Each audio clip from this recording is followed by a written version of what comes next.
Au sommaire de l'actualité à Dubaï, le prix Africa Road Builders a été lancé. Il sera question de distinguer des personnalités qui se sont illustrées dans le développement des infrastructures routières. Mais avant, une conférence inaugurale s'est tenue ce mercredi. Dans le cadre de sa politique de communication et de sensibilisation, la Direction générale des impôts a lancé une vaste campagne. Il s'agit de l'opération de recensement et d'actualisation de la base d'imposition des biens immeubles au titre de l'année 2024. L'une des marques premium de voitures en Chine vient de déposer ses valises au bord de la lagune Ébrié. Nous reviendrons sur le lancement des activités de la marque Bike. Et les femmes se sont mobilisées en grand nombre à Aboisseau pour dire merci au chef de l'État. Les détails dans ce journal. Bienvenue à tous, merci de votre fidélité sur la chaîne au cœur de l'information d'ici et d'ailleurs. Chaque année, le prix Africa Road Builders distingue des chefs d'État et des entreprises qui s'étaient les mieux illustrés dans le développement des infrastructures routières. Avant la désignation des lauréats de 2024, une conférence inaugurale est organisée à Dubaï ce mercredi. Elle porte sur le thème qualité des infrastructures routières et de développement de l'Afrique.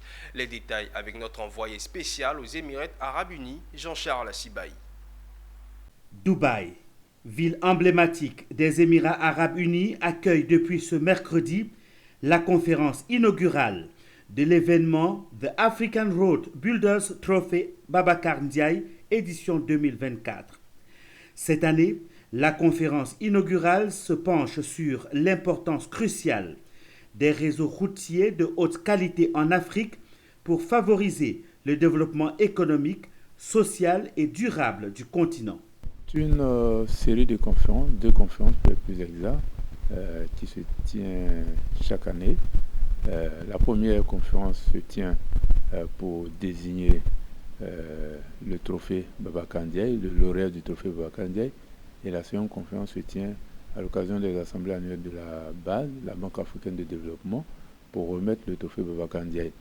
Mais ces 2 conférences ont ceci de commun qu'elles constituent un cadre de dialogue, de discussion et de proposition en ce qui concerne les routes et les transports en Afrique. Il y a aujourd'hui beaucoup de défis en matière de routes. Vous savez que le changement climatique, ça touche beaucoup de choses. Et les routes sont dans le lot des infrastructures qui sont touchées par le changement climatique. Plusieurs leaders et autres experts du continent ont rejoint une 50aine de participants à cette conférence inaugurale. Il s'agit entre autres de Madame Salimata Koulibaly, directrice des routes à l'AGEROUTE, de Gérard Kouassi, directeur général de Porteo BTP, et Stéphane Koma, directeur général des ressources humaines de Afreximbank, ainsi que des représentants de la BAD et de la BDA. Tous les panélistes de cette conférence inaugurale sont unanimes. La qualité des infrastructures routières en Afrique est un facteur déterminant de la compétitivité économique. Pour eux, des routes bien construites, entretenues et durables ont le potentiel de dynamiser l'industrialisation, d'encourager l'investissement étranger, de créer des emplois et de renforcer l'intégration régionale. Mais les défis sont nombreux en ce qui concerne la qualité de nos routes. Manque de financement adéquat, mauvaise gestion, contraintes environnementales et climatiques, etc. Le premier défi, il est climatique. Là, nous sommes arrivés hier, vous avez vu la pluie qui est tombée sur la ville. Certaines parties de la ville sont coupées des autres. Donc le premier défi actuellement, c'est cela. Le deuxième défi, c'est le défi des financements. Parce que pour pouvoir réaliser un projet durable, il faut mettre beaucoup de moyens. Et surtout qu'aujourd'hui, nous sommes portés par un trafic très agressif, un trafic lourd. Donc on est obligé d'utiliser du matériau très résistant à la fatigue, très résistant à l'ornirage. Et cela automatiquement entraîne un coût. Et ce coût amène à trouver des financements adéquats pour pouvoir faire des routes pérennes. premier des défis, c'est le défi du financement. La mobilisation des ressources pour la réalisation de ces investissements qui sont des investissements importants. Ensuite, pour nous, le deuxième défi, c'était le défi de la création d'un tissu d'entreprise et de mission de contrôle national pour permettre de pérenniser la réalisation des travaux par des entreprises nationales. Pour rappel, la conférence inaugurale de The African Road Builder Trophy Babacar Ndiaye 9e édition se tient en prélude à la désignation des leaders africains ayant les plus contribué au développement des routes sur le continent. L'année dernière, le super prix avait été attribué au président de la République de Madagascar, André Rajoelina. Les regards sont donc tournés vers Dubaï pour connaître le nom de son successeur pour l'édition 2024. Dubaï a été paralysé par des inondations provoquées par les pluies torrentielles. Les routes, les maisons et les centres commerciaux sont inondés.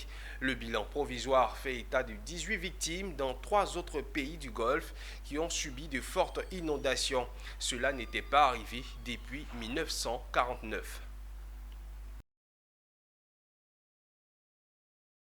L'information se poursuit, mais cette fois en Côte d'Ivoire pour parler impôt foncier. Dans le cadre de sa politique de communication et de sensibilisation, la Direction générale des impôts a lancé une vaste campagne.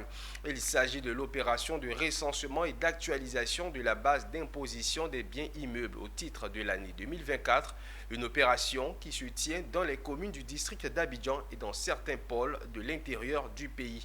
Zainab Dosso et Doumbia Ayouba.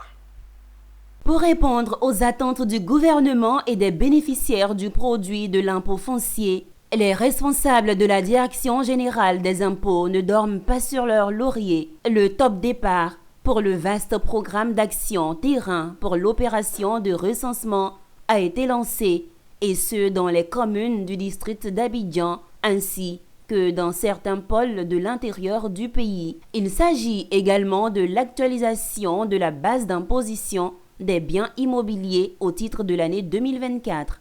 Tout ceci en vue de permettre à l'administration fiscale de remédier à la disparité de plus en plus accrue entre les valeurs locatives déclarées et les valeurs des biens qui ont connu des changements importants et notables. Alors cette rencontre se suit dans un cadre opérationnel pour lancer les opérations de recensement des contribuables d'impôt foncier. Alors le lancement se fait aujourd'hui à la Riviera. C'est une opération qui va s'étendre sur l'ensemble d'Abidjan et sur certaines communes de l'intérieur, de sorte à faire bouger un peu les objectifs de l'année 2024. La DGI, c'est près de plus de 4 000 milliards que nous devons mobiliser au titre des objectifs globaux de la Direction générale des impôts. Et l'impôt foncier, c'est plus de 200 milliards. Alors, ce sont des objectifs qui sont pour nous abordables. L'opération de recensement et d'actualisation de notre base sera un segment, je dirais même un levier, pour vraiment relever cet objectif qui nous a été assigné. Afin de faire de cette opération un véritable succès et hisser l'impôt foncier au-delà des 200 milliards de francs CFA enregistrés, les responsables invitent les propriétaires immobiliers et toutes les populations à réserver un bon accueil aux agents de la Direction générale des impôts qui seront munis de badges et de chasubles. Je reçois à présent l'invité du JT.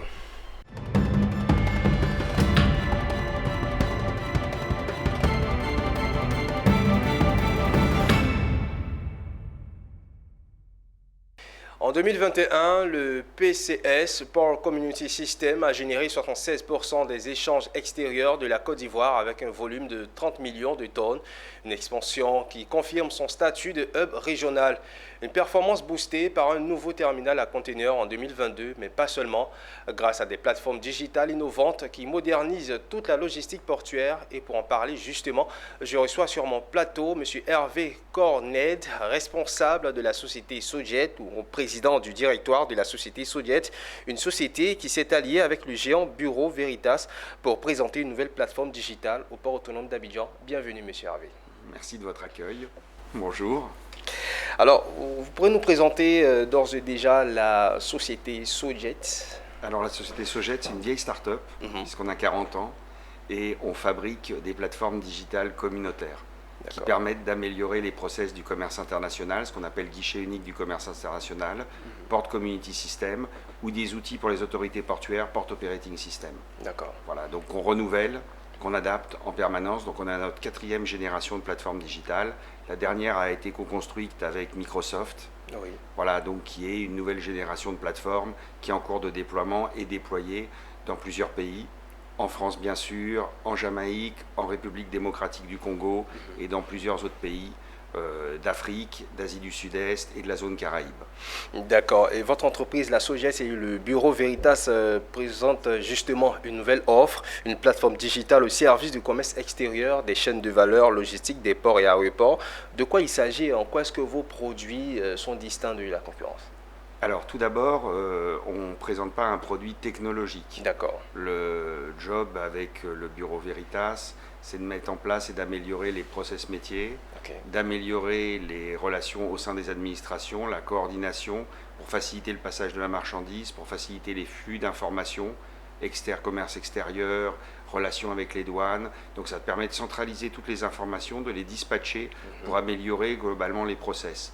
Et on voit bien que la Banque mondiale, le FMI, pousse beaucoup sur ce type de plateforme qui ne sont pas des gros systèmes, mais qui permettent des interconnexions entre tous les acteurs, pour améliorer la productivité, améliorer aussi le doing business de la Banque mondiale, ce qui permet aux pays d'améliorer leur rang au sein du doing business, et surtout d'améliorer l'ensemble des process du commerce international, des ports, des aéroports, et puis évidemment aussi des flux logistiques, et puis de toutes les relations qu'on peut avoir avec l'ensemble des administrations. D'accord. La Côte d'Ivoire n'est pas le seul pays portuaire où vous exercez, n'est-ce pas? Non, alors on travaille avec le port autonome d'Abidjan depuis 2014 sur la partie exclusivement portuaire. Et on a finalisé avec le bureau des Veritas aujourd'hui le guichet unique du commerce extérieur de la République démocratique du Congo, qui est un continent. Avec aujourd'hui la plus grosse plateforme digitale en Afrique qui connecte tous les ports, les aéroports, les points frontières, les relations avec le commerce extérieur, les douanes, les mines, et puis qui a permis une amélioration globale de tous les flux d'informations, de tous les flux techniques pour faciliter aussi les implantations sur ce territoire, l'importation, l'exportation et le développement des infrastructures routières, terrestres et fluviales. D'accord. Dans combien de pays vous exercez? Alors on est présent dans 15 pays. Dans 15 pays. Voilà, on travaille pour les gouvernements et en Europe, on travaille plus pour le secteur privé sur l'amélioration de leurs process. D'accord. De combien d'années date la collaboration avec votre partenaire, le bureau Veritas? Une dizaine d'années. Une dizaine d'années. Voilà. Et puis la collaboration, c'est aussi beaucoup de formation. Être capable de mettre en place des plateformes qui durent, pas seulement mettre en place des plateformes et puis quitter le pays. On forme depuis 10 ans l'ensemble des collaborateurs et les collaboratrices pour que la plateforme soit autonome, qu'ils puissent modifier les systèmes, les améliorer. Donc c'est aussi un mix de formation des jeunes Africains pour la maîtrise de la tech. Et ça marche relativement bien, puisque par exemple en RDC, je prends cet exemple parce que c'est le dernier, c'est la plateforme la plus récente, c'est plus de 8500 personnes formées. Et c'est plus aujourd'hui d'une centaine de Congolais et Congolaises qui gèrent tout ce produit qui est de haute technologie. D'accord. Et ce transfert de compétences ici en Côte d'Ivoire a-t-il déjà commencé? Alors, pas encore, puisqu'aujourd'hui on travaille sur comment on peut proposer nos services, il faut être modeste, donc comment sur des systèmes qui sont très résilients, qui existent depuis des années, on peut faire travailler tous ces systèmes ensemble avec ce qu'on appelle un Port Community System qui permet de connecter l'ensemble des services de l'administration, du secteur privé, pour mettre en place un système aujourd'hui qui permet d'améliorer l'ensemble des process, la fluidité des marchandises, la fluidité des informations, plus de papier, des connexions avec les banques. Donc aujourd'hui, on a un terrain de jeu qui est extrêmement porteur en Côte d'Ivoire. D'accord. Alors vous êtes en tournée en Côte d'Ivoire. Quel est le programme de votre visite? C'est de présenter l'ensemble de nos solutions, d'abord au ministère, puisque globalement on est sur des appels d'offres, et puis de continuer à présenter aussi à nos partenaires les solutions nouvelles qu'on a mises en place, puisque une plateforme logistique, une plateforme digitale, pardon, a une durée de vie de 10, 12, 13 ans. Donc il faut les renouveler. C'est ça. Et puis aujourd'hui, avec les nouvelles innovations, l'intelligence artificielle, la BI, tout ce qui tourne autour de la data, on arrive à avoir des plateformes qui sont plus modulables, plus flexibles et qui permettent aussi à beaucoup de collaborateurs, de collaboratrices dans les administrations, dans les entreprises, de s'emparer de ces systèmes et de pouvoir les gérer. Donc on a un accès aussi beaucoup plus rapide, beaucoup plus simple et beaucoup plus opérationnel. D'accord, la collaboration avec le Bureau Veritas, vous l'avez signifié, plus de 10 années. Quelles sont les perspectives ?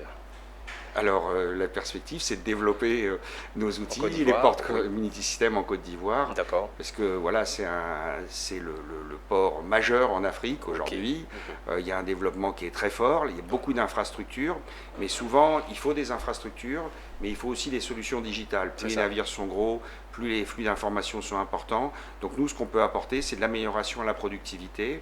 Par exemple, être en capacité qu'aujourd'hui, un exportateur sur le Mali, sur le Burkina, qui utilise les ports, les aéroports en Côte d'Ivoire, puisse, sur un téléphone, prendre son rendez-vous routier, puisse faire des opérations douanières. Donc c'est tout ce système qui permet de booster l'économie avec des investissements qui sont extrêmement rentables par rapport à des investissements géants d'infrastructures qu'il faut faire.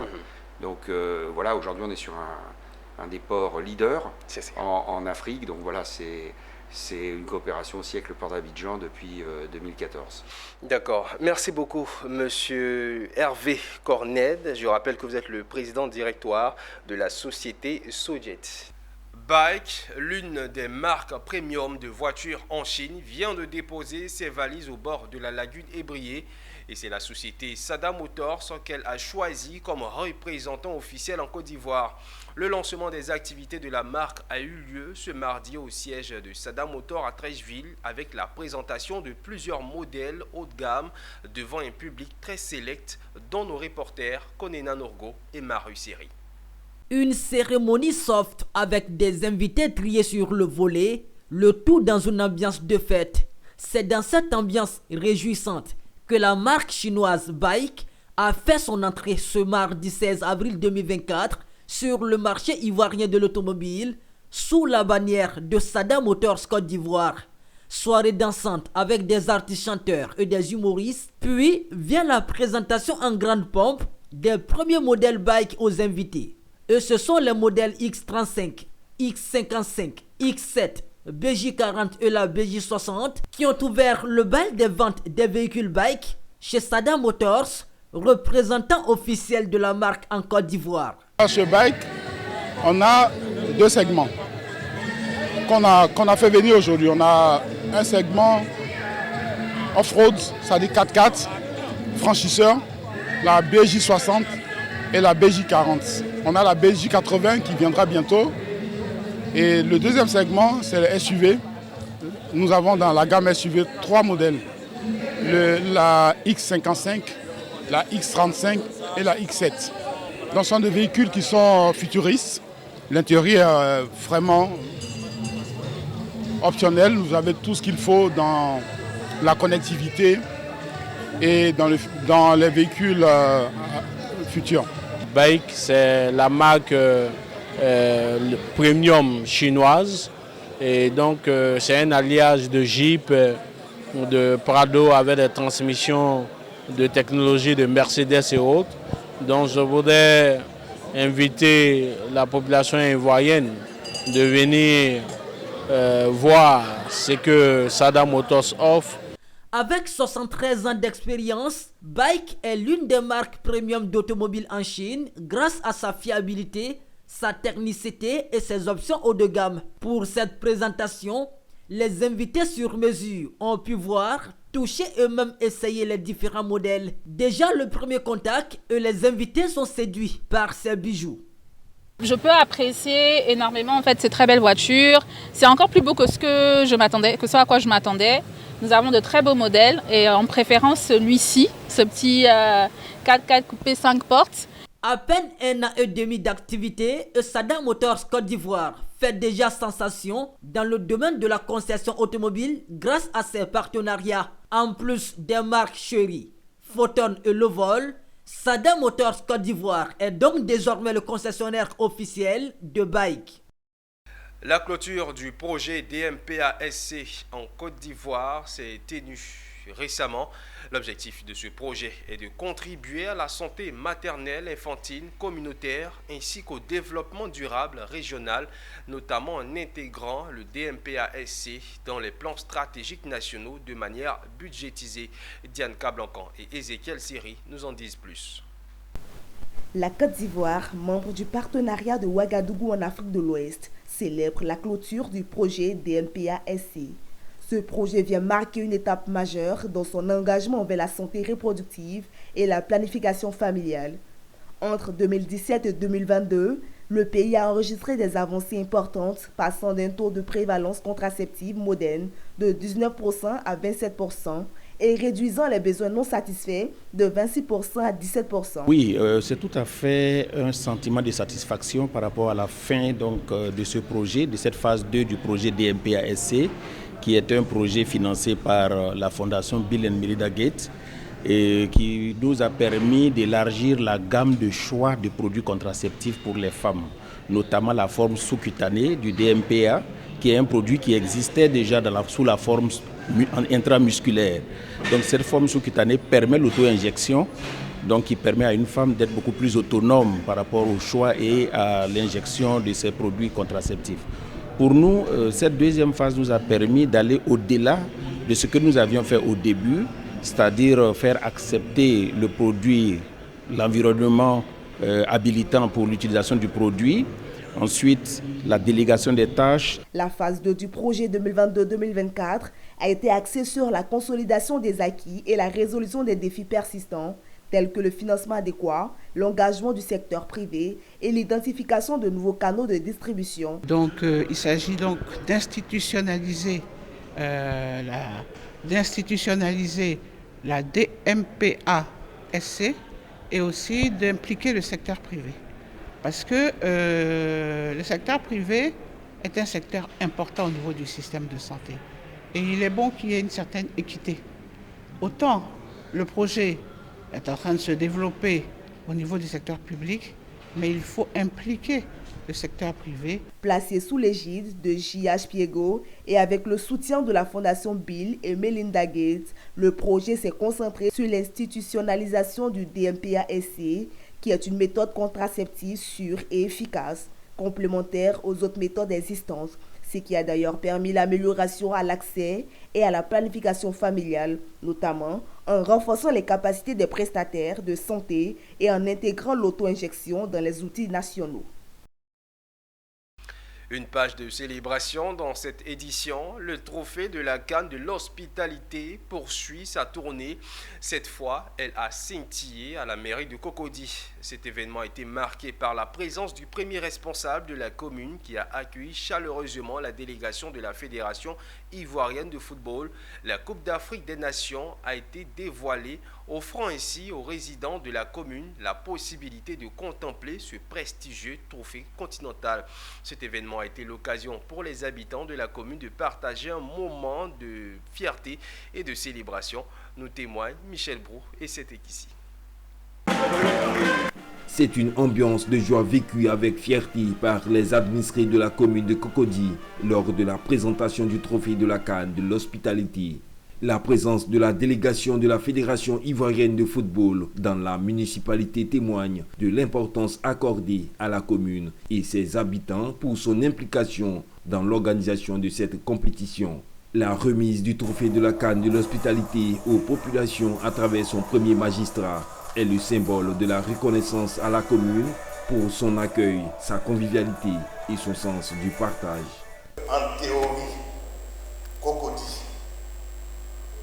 est la commune où lui-même il réside. Et la commune où les éléphants ont résidé. Et le siège désormais des éléphants, chaque fois qu'ils viendront en Côte d'Ivoire, ça sera à Cocody.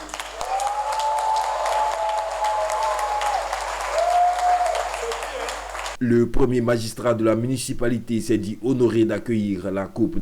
Toutefois, il a adressé des remerciements au chef de l'État et dirigeants de la FIF en souhaitant que celle-ci demeure en Côte d'Ivoire. Pour nous, cette cérémonie est un honneur pour la commune de Cocody et tout le conseil municipal.